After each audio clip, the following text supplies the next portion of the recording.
छोटा में धनिया इस तरह रहता है, लेकिन जो ही बड़ा होता है उसका पत्ता अलग हो जाता है। दोस्तों, सुरजापुरी में लाफा साग जो मशहूर है, सुरजापुरी एरिया में ये लाफा साग जो बहुत ही ज़्यादा मशहूर है। हर एरिया की अलग अलग चीज़ें मशहूर हैं। बिहार में लिट्टी चोखा मशहूर है, तो हमारे सुरजापुरी एरिया में भक्का और बगिया की तरह ये लाफा साग भी मशहूर है। और ये लाफा साग साग बहुत तरह के हैं। सरसों का साग, पा पालक का साग, मेथी का साग, बथुआ का साग। लेकिन ये जो लाफा साग है ना, ये सुरजापुरी एरिया में ही मिलता है। दूसरी जगह के बारे में तो नहीं पता, लेकिन ख़ास तौर पर ये जो साग मिलता है लाफा साग, वो सुरजापुरी में ही मिलता है। सुरजापुरी में। और ये ठंडी के मौसम में पाया जाता है। ठंडी के मौसम में इसका बीज बोया जाता है और ये साग होता है, लेकिन ये बहुत बड़ा बड़ा हो गया है।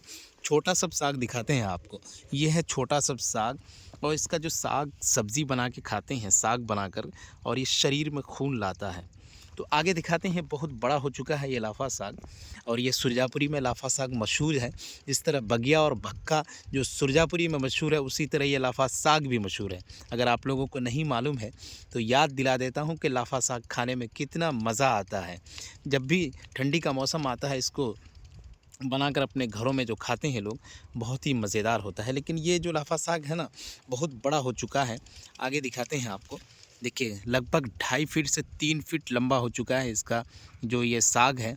और इसका डंटी भी बहुत मज़बूत है और इसमें फूल और फल आने वाला है। इसका पत्ता देखिए कितना खूबसूरत लगता है। और इसका पत्ता ही मतलब साग बना के खाते हैं सुरजापुरी एरिया में, जहाँ तक है। यानी सीमांचल के एरिया में ये साग मशहूर है, जिसको हम और आप लाफा साग कहते हैं। लोकल भाषा में सुना रहे हैं आपको। साग की बहुत सारी क्वालिटी है, साग की बहुत सारी किस्में हैं, लेकिन ये लाफा साग बहुत ही इंटेस्ट है। और सुरजापुरी में, ख़ास तौर पर सुरजापुरी बिरादरी में ये लाफा साग पाया जाता है और खाने में बहुत इंटरेस्ट होता है। और जो भी लोग इसको खाए हैं वो वीडियो को ज़रूर शेयर करेंगे, कमेंट और लाइक ज़रूर करेंगे। दिखाते हैं आपको। 2.5 से 3 फीट के लंबा हो चुका है साग। और इतना बड़ा होने के बाद इसका पत्ता तोड़ के साग बनाते हैं और खाने में बहुत, और शरीर में ताकत लाता है ये साग। साग की बहुत सारी किस्में हैं। आपने बथुआ का नाम सुना होगा और सरसों का साग वगैरह हैं। लेकिन ख़ास तौर पर हमारे एरिया में, सीमांचल के एरिया में, किशनगंज, पूर्णिया, कटिहार के एरिया में ये साग खाया जाता है। और ये मतलब इसका एक सीज़न आता है। ठंडी के मौसम में ही इसका सीज़न आएगा, साल में एक ही बार। उसके बाद फिर पूरे साल में कहीं नहीं। तो ये है लाफा साग। और इसका पत्ता भी कितना खूबसूरत लगता है। और ये बड़ा बड़ा हो चुका है और कितना पत्ता खूबसूरत है। देखिए, साग की किस्में है ये। और ये देखिए, पत्ता भी खूबसूरत लग रहा है। इसका डिज़ाइन देख सकते हैं आप। आगे दिखाते हैं आपको, और भी लाफा साग हैं। इसके बगल में है धनिया। जो धनिया आप सब्ज़ी वगैरह में डालते हैं, ये है धनिया।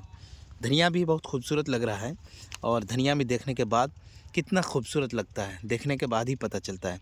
और धनिया जो आप सब्ज़ी वगैरह में डालते हैं और सलाद वगैरह में डाल के खाते हैं, बहुत ही अच्छा लगता है धनिया। और इसका जो ये है, अभी ये इसमें फूल आ रहा है, बहुत ही खूबसूरत लगता है। और भी इससे छोटा छोटा होता है। दिखाते हैं आपको। इस तरह छोटे में रहता है, लेकिन बड़ा होने के बाद इस तरह हो जाता है। इसका पत्ता अलग हो जाता है। छोटा में धनिया इस तरह रहता है, लेकिन जो ही बड़ा होता है उसका पत्ता अलग हो जाता है। देखिए, छोटा में रहने से पत्ता इस तरह रहेगा, लेकिन जो ही बड़ा होगा इसका पत्ता अलग हो जाता है। इसका फूल भी आता है, इसमें फल भी आता है। तो यह है किसानों की खेती। और जो किसान अपनी बाड़ी झाड़ी करते हैं, इसी में धनिया पाया जाता है। बहुत ही खूबसूरत लग रहा है। और इस तरफ भी लाफा साग है, दिखाते हैं आपको।